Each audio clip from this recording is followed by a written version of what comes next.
Olá pessoal, o assunto desse vídeo é como podemos calcular a taxa de juros de um empréstimo, dadas formas alternativas de se pagar esse empréstimo. Eu vou apresentar aqui este como o primeiro caso, um caso mais simples, onde hipoteticamente uma pessoa quitaria esse empréstimo desembolsando hoje R$20.000, ou como forma alternativa desembolsaria daqui a 6 meses R$22.000. Então, nessas condições, qual seria a taxa de juros embutida nesse empréstimo? Ok? Vamos trabalhar com a matemática dos juros compostos. Nessa matemática dos juros compostos, se vocês quiserem aplicar ou utilizar uma calculadora científica, a nossa fórmula é essa aqui. O valor futuro, que seria o valor de R$22.000, que ocorreria daqui a 6 meses, seria igual ao valor presente, R$20.000, que seria o valor a ser pago hoje, multiplicado por esse fator de capitalização, 1 mais a taxa de juros, que é desconhecida, elevado a n, que é o prazo aqui de 6 meses. Ok? Podemos, a partir dessa fórmula, explicitar o valor do I e calcular esse valor do I tranquilamente na calculadora científica. Mas vou mostrar aqui como podemos encontrar facilmente essa taxa de juros utilizando o Excel, utilizando a calculadora financeira. Bom, aqui no Excel eu posso encontrar a taxa de juros vigente nessa operação de empréstimo aplicando a função taxa. Eu posso chamar em qualquer célula, digitando igual a taxa, encontro aqui, seleciono, dou um duplo clique. E essa função taxa pede esses argumentos aqui. Primeiro, NPR, para a função taxa, é o prazo. É a distância entre o PV, R$20.000, e o FV de R$22.000. Esse prazo, esse intervalo de 6 meses. Eu vou digitar aqui 6. Vamos ao próximo argumento, mediante ponto e vírgula. O segundo argumento, PGTO, ele corresponde ao valor de uma série uniforme de pagamentos. E aqui não temos uma série uniforme de pagamentos. Temos apenas um pagamento na data presente ou um pagamento alternativo na data futura. Então aqui, ou eu digito 0, PGTO, ou ponto e vírgula de novo. O terceiro argumento é o valor presente, que é o valor de R$20.000. Ok?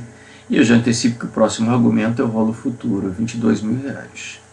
Tanto na calculadora financeira quanto na científica, um dos dois fluxos vai ter que ter o sinal invertido, o sinal negativo. Então eu vou colocar o sinal negativo para o VP. Menos R$20.000. Ponto e vírgula, o próximo argumento, o VF, R$22.000. Ok? Os outros dois argumentos são desnecessários no momento. Fecho parênteses. Está aqui a resposta. 2%, mas colocando uma casa decimal, 1,6%. Duas casas decimais, 1,60%.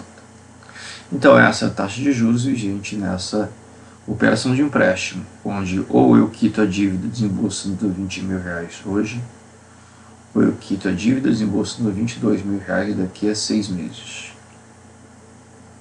Ok?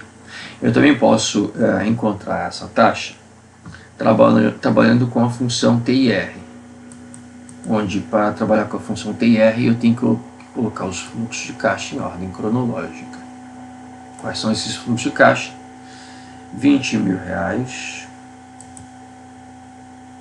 na data 0, nenhum desembolso na data 1, data 2, 3, 4, 5 e o desembolso alternativo R$22.000 na data 6. Tá? Aqui eu tomei o cuidado de já inverter o sinal do PV, R$20.000. Eu poderia inverter o sinal do FV ao invés de inverter o sinal do PV. O resultado seria o mesmo. Então aqui eu vou informar a função TIR e esses fluxos de caixa, nessa ordem cronológica, da esquerda para a direita. Ok? Então uma célula qualquer, eu digito igual a TIR, seleciono a função e arrasto.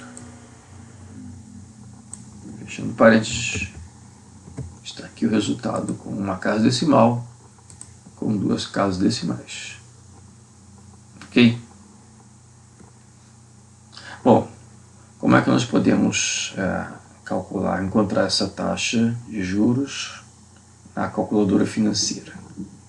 Vamos aqui, é a função da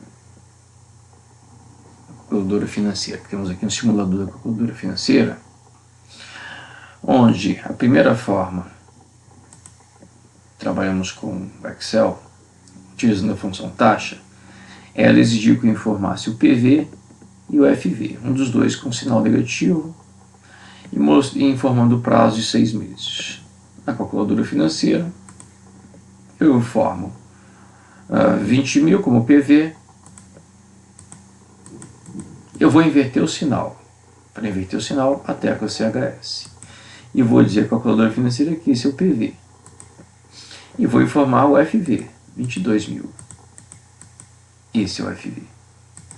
Vou informar o prazo, 6 meses, 6 é o N, e vou perguntar o I.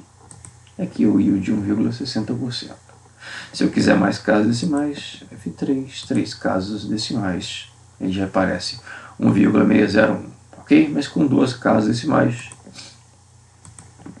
a taxa é de 1,60% ao mês. No Excel trabalhamos também com a função TIR, informamos os fluxos de caixa em ordem cronológica. Eu posso fazer o mesmo na calculadora financeira. Bastará que eu informe este primeiro fluxo como GCF0, que eu informe que o fluxo nulo vai ocorrer 5 vezes, e por último o fluxo de R$22 mil com sinal positivo. Esse módulo de fluxo de caixa está disponível aqui na parte de baixo mediante a tecla G e lá em cima mediante as teclas CF0 e CFJ. Eu vou limpar toda a memória, FCLX, e vou informar o primeiro fluxo de R$20 mil, invertendo o sinal, informando que ele é o GCF0. Depois eu vou informar que tem um fluxo nulo, 0, GCFJ, e que ele ocorre 5 vezes, 5 GNJ. E vou informar o último fluxo de R$22 mil, no GCFJ. Informados todos os fluxos em ordem cronológica, eu pergunto F e RR, que é a taxa interna de retorno. Vai ter a resposta a 1,60%. Ok? Então, por enquanto é só. Um abraço.